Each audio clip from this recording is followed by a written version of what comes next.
Today we're going to talk about a few ways that you can use ground-based movements to try and get some mobility, strength training inputs.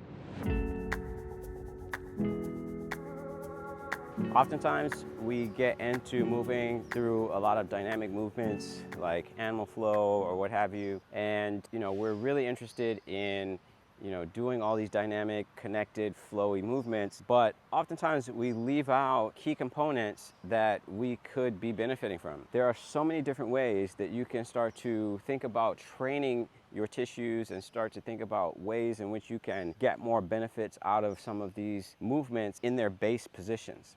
So we're going to tackle side kick through at the moment, and as we move through this side kick through, I'm going to mention a few key points that we can start to think about as far as strengthening tissues that we normally don't get an opportunity to do as we're continuously moving through the movements that we're doing. So if you watch a side kick through, you'll see me come into this position and switch through those two positions there. Now, what happens is, just like when you're doing a squat or you're doing any sort of movement where you're going in and out of a position, is that at that end position, we typically don't spend a lot of time there. And since we don't spend a lot of time in those positions, we don't get a lot of time under tension. Now, we know that with strength training, time under tension is a key factor, a key element. How much time you spend under load, how much time you put that tissue under load. So, as I move through this side kick through, for example, I go into this position here, I'm moving out, and I'm in this in position. Now, in this in position, what we tend to do is we go boom in and right back out. But what if I hung out here, and what if I set it down for a minute? If I set it down and I said, okay, let's think about all the things that are involved here, right? My leg is out, extended. My shoulder is being used as a stability base. Hand is a stability base. I've got basically 2 points of contact, but if I sit my butt on the ground, now I've got multiple points of contact here. So I can start to think about, like, well, let me strengthen this tissue back here. What is it, what do I feel in this tissue here? I feel a little bit of a stretch going down the back of the hips and the hamstrings. And so I can start to think about, okay, can I lift this leg off the ground here? All right. And I can't lift the leg off the ground here because I'm at close to an end range. So I'm able to contract isometrically this tissue on the front side. I can place my other hand down, for example, as well, and start to try and drive up. I can also drive the heel down into the ground using the back side of the hip. So that's one strength training element I can think about.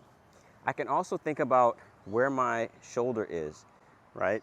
Oftentimes you'll hear people say, get your shoulders down and back or something of that nature. But if we think about scapular cars, for example, if you haven't seen a video on scapular cars, you should check out my playlist and find the daily routine. I've got scapular cars, shoulder cars, all that in there. But if you think about scapular cars, what you now can do is, now that your hand's in a closed chain, you can do closed chain scapular cars. So moving your scapula through a variety of different positions and going back the other direction. So now we're learning and exploring all the different spaces that our shoulder might potentially be in as we move through that position. And then as we think about where we want to be when we're lifted up and when our hips are off the ground, we're taking that scapula into depression. So we're driving the scapula actually down by using those muscles that support in the back here to drive down and support our position here so that we don't collapse in here. We're actually open and contracted in that posterior tissue, right? So now that we've got our leg on the floor, we can use our heel as a base of support to kind of play around with shoulder stability from this in position. So there are all those sorts of elements that you can think about as you're thinking about the side kick through as a base position.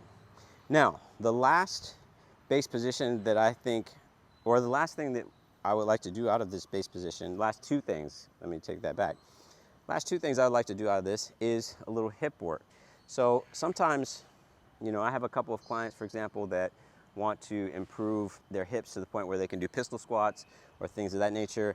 And I tell them like, hey, you need to spend more time working on your hip flexor strength, right? So in this side kick through position, we're in this position where we've got our leg lifted, so we can spend more time doing circles, both directions. So that's going to give us an input into the hip flexors at that end range, right? We can also challenge our ability for that hip flexor by doing some knee hinges, because when the leg is out straight, it creates a long lever, and that longer lever places more demands on the hip flexor. So if we go into this position here and we keep our leg here, that's easier.